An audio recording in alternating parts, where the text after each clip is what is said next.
Hi boys, it's Miss Pam here. I wanted to go over what was included in your week 10-5, so October 5th packet. Okay, first thing, just like the past 2 weeks, you've been getting a story. So this is our story for the week. It's called Make Your Body Move Now. It is a level AA, so very, very simple. Your child, if they're verbal, might even be able to read this with you. Okay, but the more you practice this each day, they should be able to, help you read it. Starts with dance class and goes on very simple words. Clap, okay? And you could even say, you do, okay? Or clap your hands, okay? Very simple. Run, have them go run somewhere. Say run to the pole or run to the table. Stomp.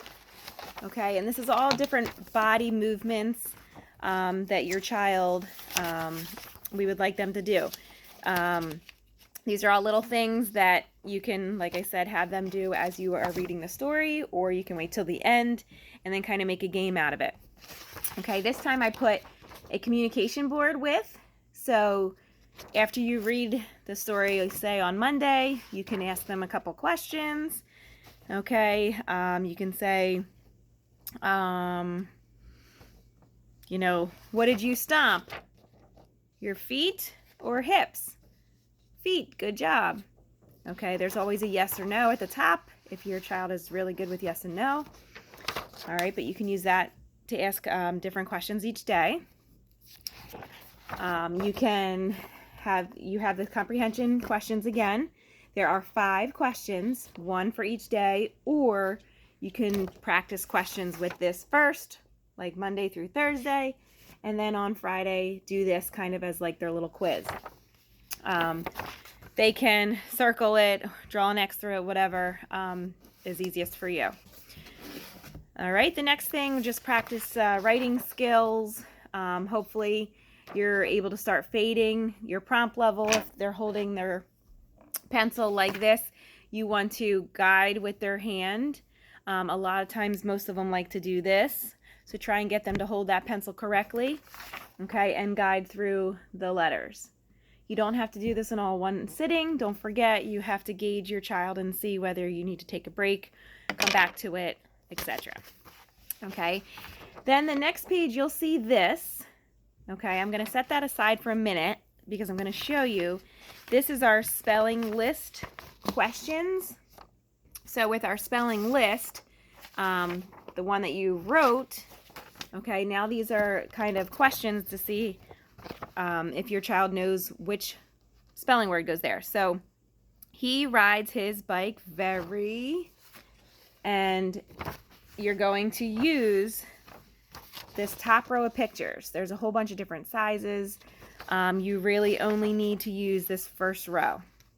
Okay, you might want to cut them out, have them pre-cut, and just hold up 2 pictures and say fast or in. He rides his bike very fast. Find fast. Okay, holding those 2 cards up together. All right, so that's the spelling. The next thing, so you'll see a board like this, letter I, and there's insect, and then there's 3 open boxes. Now, I have to apologize because it must not have printed the other letters. This goes along with this page. Okay, notice there's 3 I letter words, 3 D, S, and G. So you might want to make another board, say on the back of this. Let's just say, I apologize because I'm doing this very quickly, but you want to make the other letter. So D, if you're really fancy, you can draw a picture of a dog or something there. Okay, and then they're going to sort. So they can sort now the I's and the D's. Definitely on a separate paper. If you have any other paper, I have a yellow piece of paper happen to be sitting here. So I would do I on this one and say the letter S on this one. And then I would hand them between I letter words and S letter words and have them sort. This is something you can do daily. help draw their attention to the first letter. I, inch, and then help give a little gesture prompt where it goes in the beginning. And then as you keep going with this, you can fade that prompt away, and they should be able to, just out of memorization, sort them. I would start with just letter, 2 first, the I's and the D's, and then move on to the S and the G. And then you can introduce 3, the I, the D, and the S, and then add the 4th one. Okay, next we have some math pages. We did these the last 2 weeks, so you should be familiar with these. You're helping your child count and then putting the number there. Okay, same thing with this page. Okay, I decided to add in some simple math addition problems. Okay, so you can go back through counting the hula hoops, write the number 4. Drew has 1 hula hoop. 1, so we're writing the number 1. 4 plus 1, and then add them all together. Say, let's count the hula hoops. 1, 2, 3, 4, 5. 5. We need to make a 5 right here. So it's kind of like a word problem, simple math addition problem. All right, but it's getting them familiar with looking at simple addition problems. Okay, the next one, some of our goals are money. Okay, so I really like this page. Now it's already given for you here.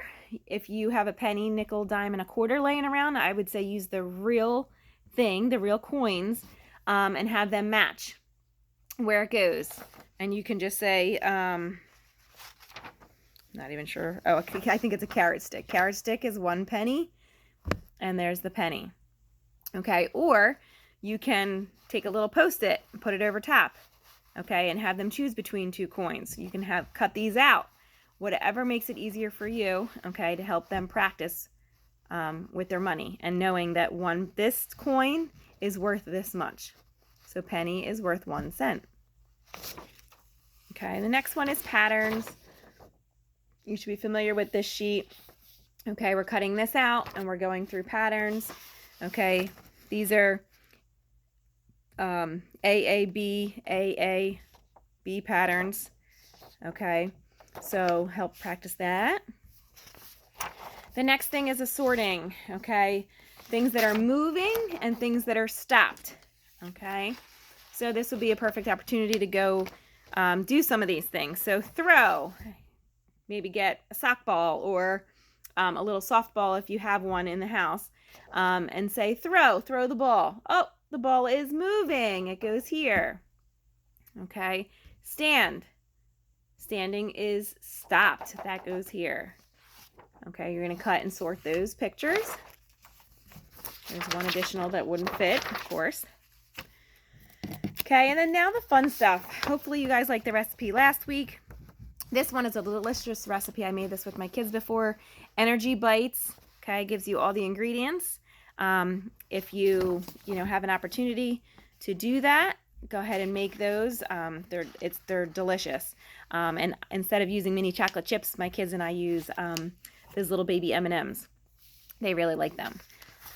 All right, the next one is a little bit of math, okay, and matching where these pictures go on here. All right, and then the last thing is a match game. Okay, all these are like flashcards, and you're going to kind of play a memory game with them, and you're just trying to see if they match. Okay, all the pictures have their matches. As you can see, the pages are the same. Okay, so the circle, all right, and maybe turn 2 over or 3 over and say find the match. Okay, or have 2 cards sitting there and hold up one and say find the match. Okay, that is one of a big difficulties that we have is matching. So the more things we can learn to match, the better it will be. Okay, and then we're getting into October, pumpkins, fun month. Okay, and there's a magazine at the end of the week or end of the packet. Okay, talks about the parts of a pumpkin. You might even want to go to a pumpkin patch or a farm market and grab a pumpkin. You can talk about it then. All right, read this through with them, and then on the back there's a little activity to do. Okay, if you have any questions, please don't hesitate to reach out. I hope everything is going well. I can't believe it's October already, and I'll see you next week.